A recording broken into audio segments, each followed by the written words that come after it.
నీ కోపం రావాల్సింది, ఆవేశం చూపించాల్సింది నా మీద కాదురా. నువ్వు వెళ్తున్న రోడ్డు మీద గజానికి ఒక గుంత చూసినప్పుడు నువ్వు ఎన్నుకున్నావే లీడర్, వాడి మీద రావాలరా కోపం. స్ట్రీట్ లైట్ వెలగనప్పుడు, వీధిలో చెత్త కొండలా పేరుకుపోయినప్పుడు, గవర్నమెంట్ హాస్పిటల్లో మనుషులు జంతువుల కన్నా హీనంగా ట్రీట్ చేస్తున్నప్పుడు, గవర్నమెంట్ ఆఫీస్ లో అడ్డుగడుగున లంచం అడిగినప్పుడు అప్పుడు రావాలరా కోపం. అలాంటి వాటికి ఎవరికి రాదే కోపం. అవినీతి చేసిన ఒక నాయకుని అరెస్ట్ చేస్తే మాత్రం బందులు చేస్తాం, ధర్నాలు చేస్తాం, బస్సులు తగలెట్టేస్తాం అని ప్రతి ఒక్కటి రోడ్డుకి ఎక్కేస్తాడు. వాడు కాజేస్తుంది నీ అన్నాన్ని, నీ బతుకుని, నీ భవిష్యత్తుని రా.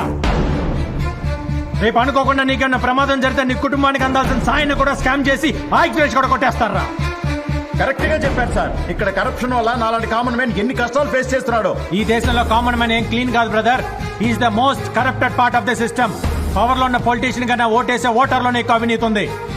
ఫ్రీగా ఇల్లు ఇస్తాం, కరెంట్ ఇస్తాం, రుణాలు మాఫీ చేస్తాం, ఓటుకు 5,000 ఇస్తాం అనగానే ముందు వెనక మంచి చెడు ఆలోచించకుండా ఓటేసేసి అవినీతి లేని సమాజంగా